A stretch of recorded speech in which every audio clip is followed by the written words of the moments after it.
భూములు కోల్పోతున్న నిర్వాసితులంతా కూడా నిరాహార దీక్ష కూసురు. ఒకసారి మాట్లాడించే ప్రయత్నం చేద్దాం. నమస్తే అన్న. నమస్తే అన్న. ఏ పేరే? నా పేరు శంకర్ అన్న, విశ్లావ శంకరు. మాది మర్లకొండ తండ. ఏంది నిరాహార దీక్ష గల కారణం ఏంది? నిరాహార దీక్ష అంటే ఇది ఇంతకుముందు ఫార్మసిటీ అనే ఒక భూతం వచ్చింది మా దగ్గర. దానికి ఏం చేసిండు, కేసీఆర్ ఏమో ఫార్మసిటీ అన్నారు, ఇప్పుడు రేవంత్ రెడ్డి ఏమో దానికి ఫ్యూచర్ సిటీగా మార్చారు. ఫ్యూచర్ సిటీగా మార్చిన తర్వాత మళ్ళీ ఇంకో రేడియల్ రోడ్ అనేసి ఇంకో రేడియల్ రోడ్ ఇంకో రైతుల మీదకి ఇంకోటి తెచ్చిండు. ఈ విషయంలో మాకు కేసీఆర్ తీసుకున్నప్పుడేమో ఫార్మసిటీ పెడుతున్నారు అనేసి అన్నప్పుడు, రేవంత్ రెడ్డి ఇక్కడ మాకు పాదయాత్ర చేసినప్పుడు మీ భూములు ఫ్యూచర్ ఫార్మసిటీ తీసుకుంటున్నారు కదా, ఎవరికి భూములు ఇవ్వద్దు, మేము మా ప్రభుత్వం వచ్చినప్పుడు మీ భూములు మీకు వదిలిపెడతాము, మీ మీ రైతుల భూములు మీకే ఉంటాయి, మీరు భయపడాల్సిన అవసరం లేదనేసి ఆ రోజు మాట చెప్పిండ్రు. ఇప్పుడేంది వీళ్ళు అధికారంలో వచ్చిన తర్వాత ఇప్పుడు కూడా మీ ముందు అయితే కేసీఆర్ అయితే ఏ మాట చెప్పారో అదే మాట అదే తీరుతోటి మళ్ళీ రైతుల దగ్గర వచ్చి మీ భూములు ఖచ్చితంగా కావాల్సిందే ఫ్యూచర్ సిట్ అని మళ్ళీ రిటర్న్ వస్తున్నారు. ఇక్కడ మా గిరిజన ప్రాంతాలు 3 తండాలు ఉన్నాయి. మర్లకొండ తండ, పోతుబండ తండ, మంగళగడ్డ తండ. కురిమిద రెవెన్యూ కింద 3 తండాలు గిరిజన తండాలు ఉన్నాయి. దీని కింద 3,300 ఎకరాలు పట్టా భూమి ఉంది. ఈ పట్టభూమిని ఏం చేశారంటే 2021లో రైతుల పేరు నుంచి టీజీఐఎస్ కింద చేంజ్ చేసేసారు. రైతులకు తెలియకుండా రాత్రే ప్రభుత్వం పేరు మీద చేంజ్ చేసేసారు. రికార్డ్ చేంజ్ అయిపోయింది వాళ్ళ పేరు మీద చేంజ్ చేసేసారు. మా పేరు మీద ఏమీ లేదు. మీకు ఏమన్నా నష్టపరిహారం కింద ఏమన్నా అమౌంట్ ఇచ్చారు? నష్టపరిహారం ఇవ్వలేదు. మాకు ఆ రికార్డ్ చేంజ్ తొలగించిన వరకు మాకు తెలియదు. మేము ఒక 4 రోజుల తర్వాత పోయి చూస్తే మా రికార్డు మా భూములు ఎక్కడ పోయినా చూస్తే మా పేర్ల మీద భూములు లేవు. ఇప్పుడు చూస్తే అప్పటి నుంచి ఇప్పటి వరకు టీజీఎస్ పేరు మీద వస్తున్నది. మాకు ఏమైనా లోన్లు తీసుకొని ఇప్పుడు క్రాప్ లోన్లు రెన్యువల్ చేయమంటే కూడా మాకు లేదు. క్రాప్ లోన్ రెన్యువల్ చేయాలంటే పహానీ తీయాలి. పహానీ తీస్తేనేమో టీజీఎస్ వస్తుంది.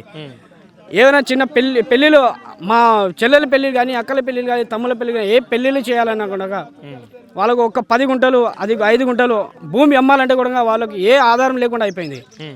వాళ్ళకి ఎలాంటి మొన్న మా అన్న కూతురు స్వయానా కట్నం ఇయ్యలేదనేసి ఉరి వేసి చంపేసారు. ఈ విషయంలో ఇట్లా రైతుకు మరి శరగోసి పెట్టి ఈయన చంపుతున్నాడు కాబట్టి అయినా వీళ్ళు ఏం చేసినా కానీ 10 సంవత్సరాలు కొట్లాడుకు వస్తున్నాము. ఇప్పుడు కూడా ఏం బెదరము. ఇప్పుడు ఈ రోజు నుంచి నిరాహార దీక్ష. ఎంత భూములు తీసుకురు మీ దగ్గరికి వెళ్ళి? మొత్తం 19,333 ఎకరాల భూమి సేకరణ అనేసి వాళ్ళు పెట్టారు. దాంట్లో 15,000 ఎకరాలు తీసుకున్నారు. 2,200 ఎకరాలు ఆల్రెడీ కోర్టు స్టే ఉంది, స్టే ఆర్డర్లు ఉన్నాయి, వాళ్ళ అవార్డులు రద్దు అయిపోయినాయి. ఈ 2,200 ఎకరాలైనా విడిచిపెట్టండి అంటే కూడా దీని కూడా విడిచిపెట్టలేదు.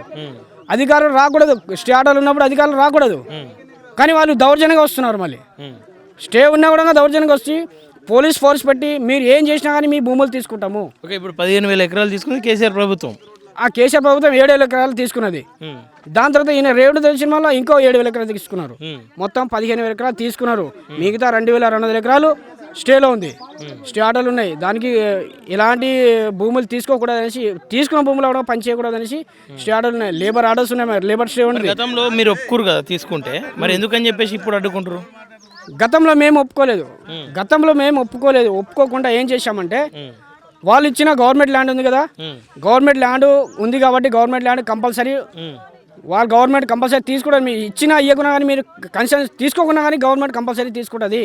వాళ్ళు ఇచ్చిన భూమి అనేసుకొని ఆ భయంతో అందరిని ఏం చేశారంటే వేరే కంపెనీలు వస్తే మీరు పట్ట భూములు తీసుకోమని చెప్పారు.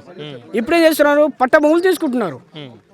పట్ట భూములు తీసుకుంటారు. మీకు గతంలో రేవంత్ రెడ్డి ఈ ప్రాంతానికి వచ్చిండ్రు. ఏం చెప్పిండు? ఇదిగో ప్లేస్, ఇదే ప్లేస్.